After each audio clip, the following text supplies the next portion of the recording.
A eclesiologia da igreja evangélica não precisa de nenhuma construção doutrinária, tem base nas escrituras. A igreja evangélica, posso citar algumas passagens, Efésios no capítulo 4, verso 4 e 6, diz: há somente um corpo e um espírito, como também fostes chamados numa só esperança da vossa vocação.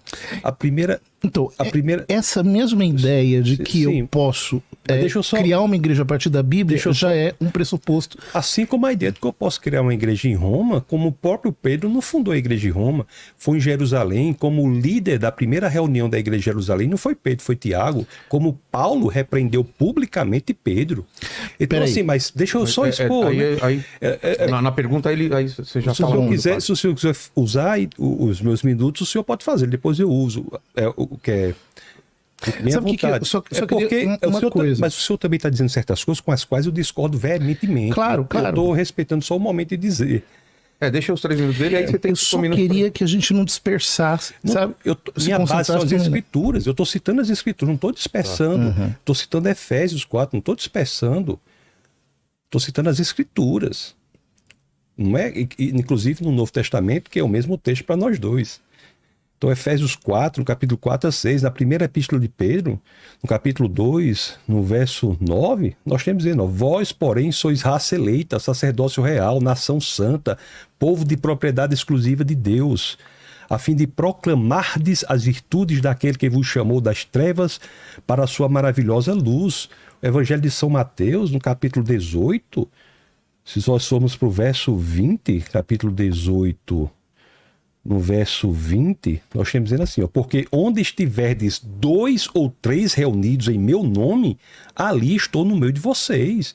Isso claramente, com base aqui nas Escrituras, demonstra de maneira indubitável que a Igreja do Senhor é um corpo místico, independentemente de qualquer ramo específico. Outra coisa, padre, o fato de haver mais de uma denominação é indício de uma visão ortodoxa.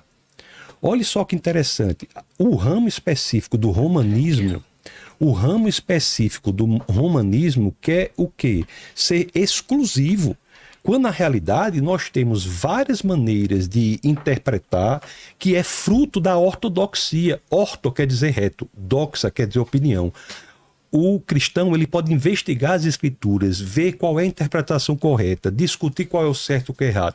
Porque no momento que se não pode fazer isso, pode cair em coisas que a gente não pode concordar, ou fica difícil de concordar. E aqui eu faço uma pergunta específica, só para mostrar ao Senhor como às vezes é difícil não ter a possibilidade de discordar.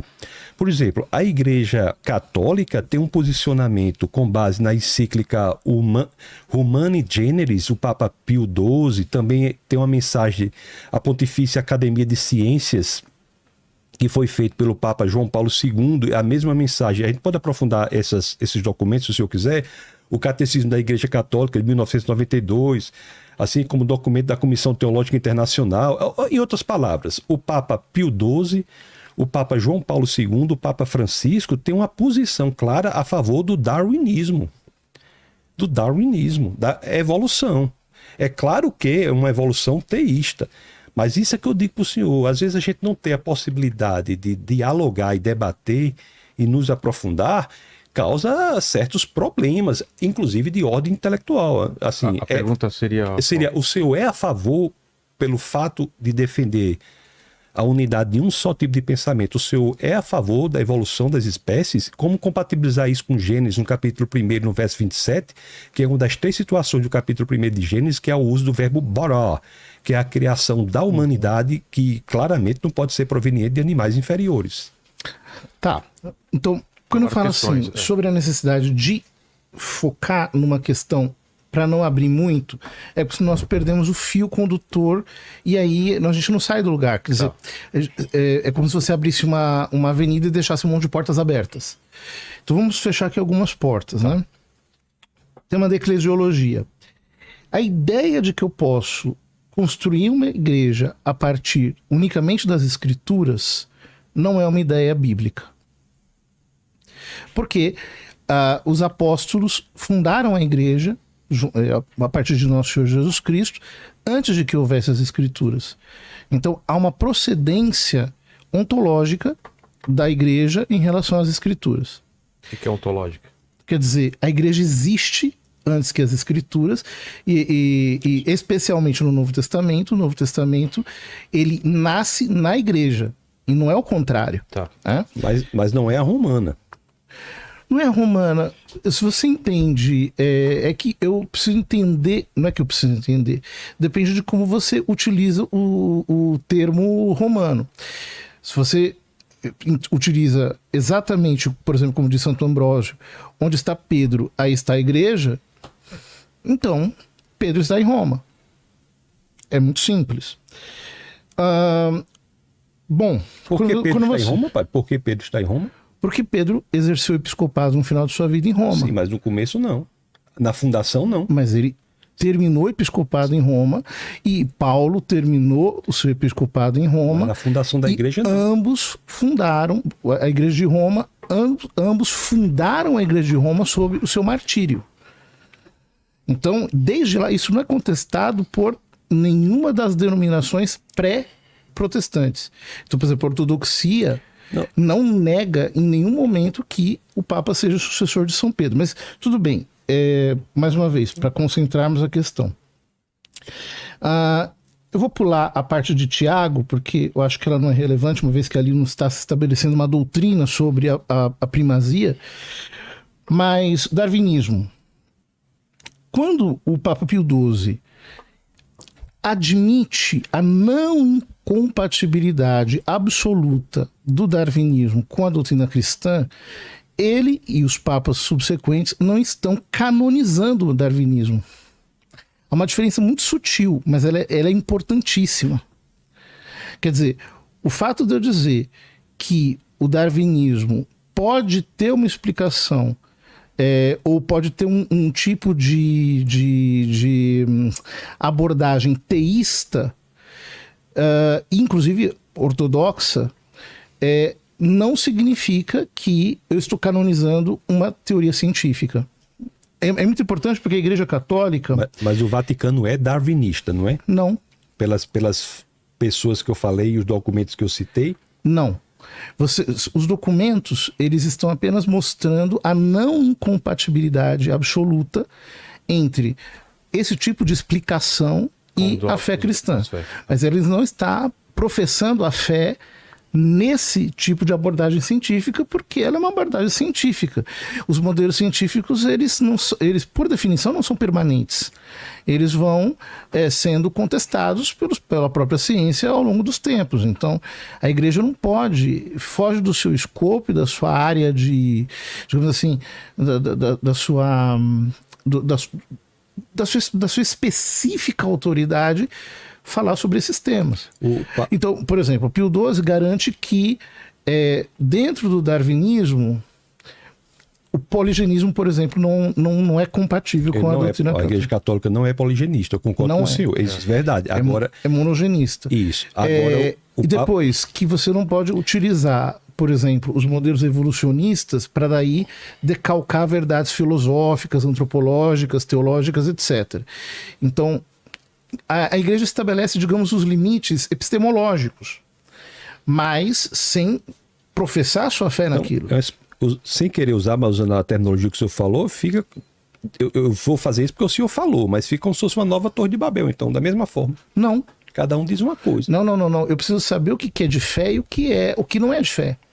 Quer dizer, uma coisa é o que é de fé, ou seja, o que é revelado por Deus. Eu não posso, digamos assim, utilizar a divina revelação para dar suporte a uma teoria científica que pode ser descartável. A divina revelação é permanente. Então, quando a igreja diz que não, a fé é esta aqui, essa hipótese científica, ela tem essa possibilidade, tem aquela outra possibilidade, ela não está professando a fé naquela hipótese científica, mas ela está apenas estabelecendo os limites epistemológicos que fazem com que ela seja admissível ou não no diálogo com a fé. Réplica, Tassos. Bom, não estou dizendo que a Igreja Católica adota a teoria darwinista por uma questão de fé. Não chegaria a tanto. O que eu estou dizendo é que há expressões que, a meu sentir, são preocupantes e eu acho que as pessoas são livres para dizerem. Mas no momento que você acha que uma denominação tem um só tipo de pensamento, ela se torna menos ortodoxa. É o contrário. Porque quando você pode discutir, buscar a opinião correta, buscar a opinião certa, é buscar a ortodoxia. Do contrário, se torna um ramo que busca a ortopraxia, como é o Islã, como é o judaísmo. A ortodoxia pressupõe a possibilidade do diálogo, do debate e das opiniões diversas. O Papa Francisco, no 2014, afirmou: Deus não é um mago com varinha mágica. Então, isso aí eu não sei exatamente, a gente também não pode julgar todo um discurso por uma frase, enfim, mas é um posicionamento que eu quero dizer apenas que quando não há uma abertura de diálogo, de discussão, de entendimento, de aprofundamento da palavra, foge-se da ortodoxia, não se aproxima dela. E eu reitero, a igreja é católica apostólica, só não me parece ser romana, porque foi fundada em Jerusalém, foi fundada por 120 pessoas. As pessoas saíram com grupos específicos para os mais diversos lugares para propagar. Então, existe o intuito da igreja como corpo místico do nosso Senhor e Salvador Jesus Cristo. Só não me parece que ela é, como pretende o romanismo, exclusividade daquele grupo. Até me parece até, padre, que o próprio romanismo no Concílio do Vaticano II teve uma abertura bem maior, não foi? Para envolver outros ramos. E deixa eu lhe dizer também mais uma coisa, existe nas manifestações cristãs um elemento de concordância no cerne, no epicentro, nos elementos nevrálgicos e viscerais. Todos nós, em qualquer manifestação do cristianismo, sejamos romanistas, sejamos pentecostais, sejamos luteranos, seja lá o que for, nós concordamos que Jesus é Deus, nós concordamos com a Trindade, nós concordamos com o nascimento virginal de Jesus, nós concordamos que a Bíblia é a palavra de Deus. Então este é o epicentro. O epicentro. Existem divergências secundárias? Existe. Por exemplo, se você me perguntar, padre, se eu acho que o batismo deve ser por imersão ou aspersão, na minha opinião, eu nem falo da Igreja Católica especificamente, mas da Igreja, por exemplo, presbiteriana, que é um ramo evangélico, eu creio que deve ser por imersão, pelo fato do nome baptizo em grego, que quer dizer imersão, e rantizo, que quer dizer aspersão. Mas eu jamais diria que as igrejas, por batizar e por aspersão, não serão cristãs, porque isso é uma coisa de só menos importância. O cerne, o elemento visceral, central, nevrálgico, concorda, e isso é o que torna o corpo místico, do qual falam as Escrituras. Eu li aqui Efésios, capítulo 4, verso 4 a 6, eu li a passagem que diz: se dois se reunirem em meu nome, este é o corpo de Cristo, esta é a igreja do Senhor. Unidade não quer dizer uniformidade. Unidade não quer dizer uniformidade. Somos nos elementos nevrálgicos, centrais, viscerais que proclamamos o cerne do cristianismo, embora possa haver divergência periférica. E esse é o ramo, o que eu falo para dizer que não há nem de perto uma Torre de Babel.